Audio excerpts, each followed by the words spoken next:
Hey guys, this is Mike from Baltimore Rides, take 2. I was just doing a recording for my wrap-up and I forgot to turn off my Uber app and I got a ride on 270 and that was not good.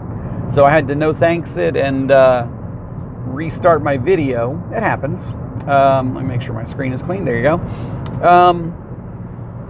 Really interesting wrap-up tonight, guys. So it's wrapping up my Friday video and it's a success story. It's a surprising one, though. You know, I told you guys this afternoon when I did my little startup video that I wanted to work the burbs instead of rush hour in the city. And that actually worked. Surprisingly enough, I only did about 5 or 6 trips within DC proper. Most of my trips were out in the burbs. I did 27 trips total tonight for $215, and I would have to say the majority of those trips were Hyattsville, Silver Spring, Bethesda, Bowie, a couple down in Arlington. You know, not many. I would drop somebody off in DC and my very next person was taking me right back out of the city. You know, just bounced around kind of like the greater DC area, but I didn't really get down in the heart of the city all that much. And I'll be honest, guys, that worked. It worked really, really well tonight. So, you know, those of you that are afraid to take those suburban rides, don't be afraid to take the rides in suburbia. I was surprisingly busy and active tonight. I mean, 27 trips. That's a good Friday. It's a very good Friday. Kind of starts me off where I want to be. I was shooting for 27 to 30 as my goal. It's 2:40 in the morning, Saturday morning. You know, my last trip basically was like 270 Gaithersburg, kind of like Democracy Ave, you know, right where the Home Depot is, but in that area. So no sense in trying to reposition back into the city and pick up any more trips. It just, you know, not a worthwhile time investment at 2:40 in the morning. So, you know, instead it was a quick hop onto 270 North to get me home, you know, so that I can get some rest and I can attack tomorrow. And my goal really, guys, you know, is to do the same thing tomorrow. I think it's going to be another night of, you know, strong activity, a lot of people moving around. It's kind of like Halloween party time for a lot of the young adults, you know, millennials, 20-somethings in the city. They're all going to Halloween parties and costume parties. And, you know, I can only imagine that U Street was a madhouse tonight. I never saw it. Did not go down U Street once, I don't think, tonight. Sometimes that happens. You know, I had a productive night, so I'm not complaining. You know, other than that, my stupid tire pressure monitor went off, but all my tires have plenty of air pressure in them, so probably just hit a pothole or something. You know, who knows what the hell. This car's definitely a little buggy lately, so I'm assuming that while while the car's resting, when I get home and I park it, you know, it'll probably reset itself. I'm gonna just put a couple PSIs of air pressure in them because they're all like around 31. Oh, excuse me, 31, 32, and I think this thing calls for like 32 to 34. So maybe they're just low enough with the cold weather to, you know, to set off this stupid alarm. But who knows? Other than that, you know, not a lot to talk about, guys. I had some really great conversations tonight. Some really just interesting folks. Recruited another person tonight, not officially through the app yet, but you know, definitely somebody that was very interested in driving and just didn't know where to start. Imagine that. You know, yeah, I definitely knew how to handle that conversation. So, you know, we'll see what happens with that person. But a lot of good customers tonight, guys. A lot of good customers tonight. And, you know, that's what makes the night really, really enjoyable for me, is when I get to have great conversations and I don't feel like, you know, it's a bad night. I do have one story to tell, and I think this is kind of a learning lesson story, so it's worth it. I picked up a couple kids out in northeast / Hyattsville, like somewhere out in that kind of area. Two guys, I would say they were teenagers. I don't know their actual ages, but my speculation is they were teenagers. The name on the account was not theirs. It was Gina. Neither one of them was a female with a name like Gina. So, got in the car. Hey guys, what's going on? They reeked of weed, just reeked of weed. So strong smell. And they both got in, started, following the navigation towards their destination, which really wasn't far away. It was like a 7-8 minute drive. 2 minutes down the road, the nav is telling me to go right, and the guy says turn left. And I'm like, no, dude, I'm going to follow the navigation. I don't know my way around this area. So it's telling us this is the quickest way, and it's only 7 minutes away, so we're going to use the nav. So we go right, we follow the nav. We get a couple more minutes down the block, and I'm at a traffic light. The traffic light is telling me to go straight. And as I'm going through the light, the dude is like, turn left, turn left.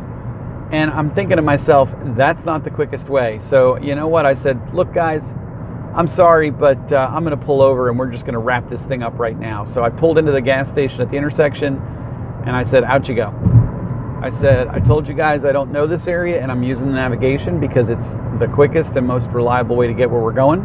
And that way I don't have to be worrying about you guys giving me last minute signals when to turn and when not to turn, because I don't want to get us lost, and I don't want to get us in an accident. So get out of my vehicle. Oh, come on, man. And I had already ended the trip. Sorry guys, out. So they get out of the vehicle. I, of course, send a message to Uber right away. And I didn't give them a bad rating because the poor lady whose account it is, probably one of their moms or something, she's not in the car, so I'm not going to punish her. But I did send a message to Uber because, you know what? They were rude, they were obnoxious, and I don't know if they were intentionally trying to take me off the path so that they could then say that I took them the long way. But I'm not playing that game. I know that's a scam. And if you guys ever get that, where, it's one thing if a passenger says like, hey, it's quicker to go straight. And, really it's not from a Waze navigation standpoint, but it's, splitting hairs. It's that much of a difference. That's fine. Your customer has a shortcut. You always want to be respectful. But when the system says turn right and the dude tells you to turn left, and that's not a good call, there is a scam out there. Passengers will try and mislead you to take them a longer route so that then they can complain to Uber and say, hey, the guy took me a longer route, and get a refund. So just be mindful of that. You know what? And at the end of the day, it's your discretion. I had an older guy in the car the other night, 2-3 nights ago. He's like in his 60s, 70s maybe. And he was trying to give me directions. Like I picked him up off Mass Ave or somewhere, down in the heart of the city. And we were going out into the burbs. It's like a 20-minute drive. And he's like, no, don't take Mass Ave. Like, where are we? I'm like, I don't know where we are, dude. I'm just following the directions. Like, I don't know what cross street we're at. We got to get on Mass Ave. We got to get on 395. And I'm like, look, dude, here's what this is going to happen.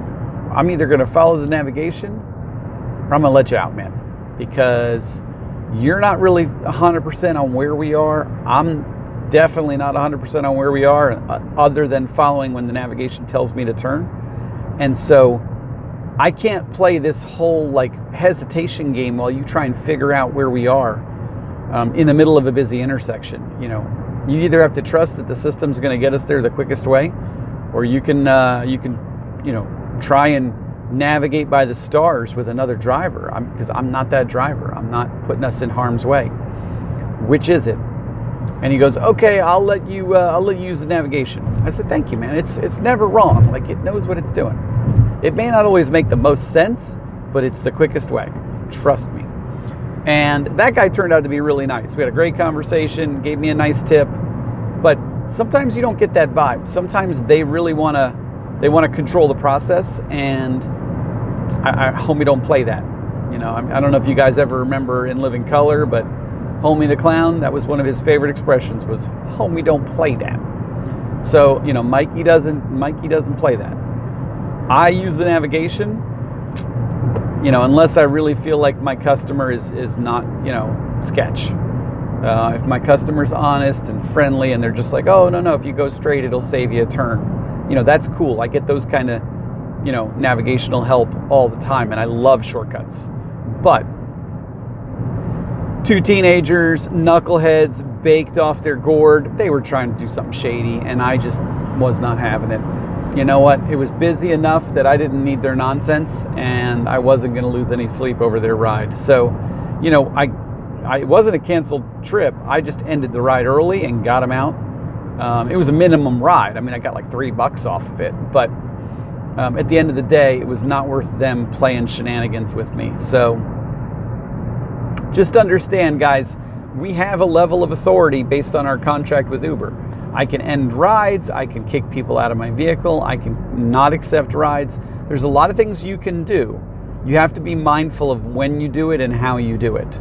And that's the honest to goodness truth. I had a teenager in my car the other day, and I honestly don't think this kid was 18. I think she was like a high school student. But I said to her, look, what's the deal? Because I'm pretty sure you're a minor and I'm not supposed to be giving minors a ride. And she goes, oh, look, my mom doesn't want me riding the bus.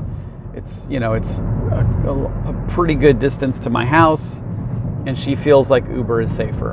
I'm like, okay, that's cool. I'm with you on that. You seem like a decent kid. No harm, no foul. And you can make those judgments, guys. I've had people with like big elementary school kids, like my son is 7. I know how big he is. I know that he fits in a seat belt, in a car back seat without a seat, booster. He's a big kid. He's a tall kid. He takes after the German side of my wife's family. He's just tall. But if there's some little guy that's like 2 years old, I'm not putting him in one of my seats without a car seat. So you have to know when to make that judgment call. If you don't have kids and you're not a parent, err on the side of caution if you're not sure. But if you're a parent and you know that stuff from your own kids, then make the right judgment call. We're not here to turn people away. We're here to give people rides, but we're also here to be super safe and follow the policies, because if something creeps back on you, you're going to be out of your source of income, and at the end of the day, that rider's just going to request another ride, and life's going to go on for them. So use your judgment call, but make smart decisions. That's kind of how I always play it. So, that's all I've really got for you guys. It's not, not a lot to talk about tonight, just a couple little tidbits of things that came up. I'm going to wrap it up and end the video, and I will be back on the road tomorrow, another day in DC. This 65 quest goal, I'm going to crush it, guys. I feel like if I can get another 27 to 30 tomorrow, then it's just in the bag. So we will see what happens, and wish me some luck, guys. Have a great night, everybody.